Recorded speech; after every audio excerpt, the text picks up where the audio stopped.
بسم الله الرحمن الرحيم. الحمد لله رب العالمين، والصلاة والسلام على سيدنا محمد وعلى آله وصحبه أجمعين. السلام عليكم ورحمة الله تعالى وبركاته، إخواني وأخواتي الكرام المتتبعين للقناة ديالنا. اليوم غادي ندويو على واحد الموضوع اللي كيقيس بزاف ديال الأسر والمنازل ديالنا، موضوع اللي هو من الابتلاءات الكبيرة اللي كيقدر يتعرض لها الإنسان، وهو السحر.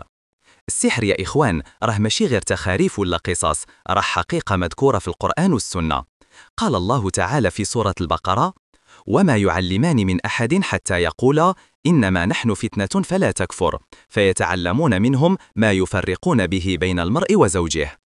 اليوم غادي نخصو الكلام ديالنا على نوع معين اللي هو سحر الربط، اللي كيكون السبب في تدمير بزاف ديال العلاقات الزوجية أو تأخير الزواج والعمر ديال الدار. الهدف ديالنا واضح، نعرفوا الداء ونحذروا من السحارة والمشعوذين، ونقدموا العلاج الشافي اللي هو القرآن والسنة ديال الرسول صلى الله عليه وسلم. ركزوا معايا مزيان، راه ساعة ديال الخير والعلم إن شاء الله. قبل ما ندخلوا في التفاصيل خاصنا نفهموا الربط واش كيعني. الربط هو نوع من السحر كيخدموه الشياطين وخدام السحر باش يعقدوا ويحبسوا واحد الأمر طبيعي ومباح. كيديروا عقد في الجسد أو في الحياة ديال الشخص أو في العلاقة بين جوج الناس، مثل الربط الزوجي، سحر المنع. هذا هو النوع اللي معروف بزاف، كيتقسم لجوج. أولاً ربط الرجل، كيمنع الزوج من أنه يقدر يقرب للزوجة ديالو، العلاقة الزوجية. كيولي عنده عجز تام أو جزئي غير مع مرته، ولكن خارج البيت كيكون عادي، وكيقدر يشوفها في شكل قبيح أو يكرهها فجأة وقت اللي يقرب ليها. ثانياً ربط المرأة، التفريق، كيخلي الزوجة تنفر من الزوج ديالها وقت المعاشرة أو ما كتقدرش تستجب ليه، كيولي عندها برود جنسي شديد أو نفور غير معاه هو بالذات. هادشي كيدير الخصام والشك وممكن يوصل للطلاق. النوع الثاني ربط التعطيل، سحر تعطيل الزواج. هذا كيصيب الناس اللي مازال ما تزوجوش، كتكون البنت أو الشاب مزيانين ولكن كل ما كتبغي تتم الخطبة كتوقع شي حاجة كتحبسها. الخاطب كيجي كيعجبو الحال وكيمشي وما كيرجعش بلا سبب واضح. المخطوبة كتقدر تشوف الخاطب ديالها قبيح بزاف ولو هو يكون وسيم، أو كتحس بضيق وقلق شديد لدرجة أنها كتطلب الفسخ. هاد الأنواع بجوج الغاية منها هي هدم البيوت وتخريب العلاقات، وراها كلها من فعل الشياطين. دابا غادي نشوفوا الأعراض اللي كتقدر تبين لينا واش حنا مصابين بالربط أو لا، ولكن ديما كنأكد خاصنا نستشيروا الطبيب أولاً للتأكد من خلو الجسد من الأمراض العضوية. أعراض الربط الزوجي: 1. النفور المفاجئ وقت المعاشرة، الزوج كيبغي الزوجة ديالو وكيرتاح ليها، ولكن فاش كيجي وقت العلاقة كيوقع المنع أو العجز. 2. أحلام مفزعة ومتكررة، الأحلام بالحيوانات السامة، الحناش، العقارب، أو السقوط من مكان عالي، أو أن شي واحد كيمنع العلاقة. 3. تغير شكل الشريك، كيقدر يشوف الزوجة ديالو في شكل قبيح ومخيف في الفراش بالذات ومن بعد كترجع عادية. 4. آلام أسفل الظهر أو البطن، آلام حادة أو ثقل كيبان وقت الرغبة في العلاقة الزوجية وكيمشي من بعد. أعراض ربط التعطيل: 1. الصداع الدائم اللي ما كينفعش معاه دواء، صداع كيجي بشكل غريب وكيمشي وقت الرقية. 2. الضيق والاكتئاب والعزلة، البنت كتحس بأنها باغا غير تبكي وتنعزل وكترفض أي فكرة للزواج. 3. العكوسات المتكررة، كتوصل الخطبة حتى لآخر مرحلة وكتفسد بأسباب تافهة. 4. تغير مظهر المخطوبة أو الخاطب، اللي كيشوف البنت كتعجبه ولكن اللي كيجي يخطب كيشوفها بشكل آخر. هاد العلامات خاصنا ناخدوها بجدية ونبداو مباشرة في العلاج الرباني. هنا غادي ندخلوا لواحد النقطة خطيرة ومهمة بزاف.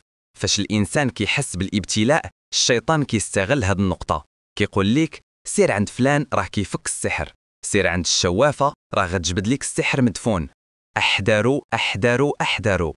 حكم الذهاب للسحرة والكهان هذا كفر صريح وخروج عن الملة. قال رسول الله صلى الله عليه وسلم: من أتى كاهنا أو عرافا فصدقه بما يقول فقد كفر بما أنزل على محمد، رواه أحمد. يا أخي يا أختي، واش تبغي تخرج من الإسلام باش تحلي مشكل ديالك؟ الحل عند الله عز وجل، ماشي عند الناس اللي كيعبدوا الشياطين وكيتعاملوا معاهم. المشعوذ واش كيدير؟ 1. كيسولك على سميتك وسميت الوالدة ديالك باش كيعرف الخادم ديال السحر. 2. كيطلب منك شي حاجة ديالك، أثر، صورة، حوايج. 3. كيكتب لك طلاسم ورموز غريبة ما عندها حتى معنى. 4 كيطلب منك تذبح أو تستحم بماء نجس، هادشي كله طاعة للشيطان. الحل في يد الله ماشي في يد مخلوق ضعيف كيخدم الشياطين. دابا غادي ندخلوا للمرحلة الحاسمة وهي العلاج. العلاج ديالنا هو القرآن الكريم والتوكل على الله. خاصنا نكونوا متيقنين أن الشفاء جاي من عند الخالق، والقرآن هو الشفاء النافع لما فيه الشك. قال تعالى: وننزل من القرآن ما هو شفاء ورحمة للمؤمنين. أولاً التحصين الروحي والاستعداد، توبة والتوكل. 1 توبة نصوح، نقي قلبك من الذنوب وحافظ على صلاتك ورد الحقوق لأهلها. 2 أذكار الصباح والمساء، هي الحصن المنيع، خاصها تكون بحال التنفس اليومي. 3 سورة البقرة، قراءتها يومياً في البيت أو الاستماع لها. قال الرسول صلى الله عليه وسلم: إن الشيطان ينفر من البيت الذي تقرأ فيه سورة البقرة، رواه مسلم. ثانياً العلاج المباشر، غادي نحتاجو 3 ديال الحوايج: الماء وزيت الزيتون وورق السدر. طريقة: 1 الرقية على الماء، جمع يديت وقربهم من الإناء ديال الماء وزيت الزيتون كل واحد بوحدو، وقرأ الآيات التالية بخشوع وتكرار: سورة الفاتحة 7 المرات، آية الكرسي 7 المرات، المعوذات سورة الإخلاص، الفلق، الناس، كل وحدة 3 المرات على الأقل. آية إبطال السحر، قوله تعالى: فلما ألقوا قال موسى ما جئتم به السحر إن الله سيبطله إن الله لا يصلح عمل المفسدين، نكررها 7 المرات. قوله تعالى: وقل جاء الحق وزهق الباطل إن الباطل كان زهوقا، نكررها 7 المرات. قوله تعالى: وألق ما في يمينك تلقف ما صنعوا إنما صنعوا كيد ساحر ولا يفلح الساحر حيث أتى، نكررها 7 المرات. 2 استعمال الماء. الشرب، شرب كأس من الماء المرقي على الريق يومياً. الاغتسال، إضافة الماء المرقي لماء الاغتسال مرة في اليوم لمدة 7 أيام متتالية. 3 استعمال زيت الزيتون، دهن الجسم كامل قبل النوم خاصة منطقة العورة والظهر. 4 ورق السدر النبق، جيب 7 الورق من النبق، دقهم مزيان بالحجر حتى يوليو بحال البودرة، وخلطهم مع الماء المرقي واستحم بيهم، هذا علاج نبوي مجرب. ثالثاً بالنسبة للربط الزوجي خاصة قبل المعاشرة، قراءة آية الكرسي والمعوذات والنفت على الزوجة، والدعاء المأثور قبل الجماع: بسم الله اللهم جنبنا الشيطان وجنب الشيطان ما رزقتنا. إخواني وأخواتي، راه هاد العلاج كيطلب الصبر واليقين والثقة في الله، راه ماشي كينا كتاخدها وكتبراه، راه جهاد مع النفس ومع الشياطين. النصيحة الأخيرة: 1 الاستمرار، واخا تحس بتحسن ما توقفش الرقية حتى يزول الداء بالكامل.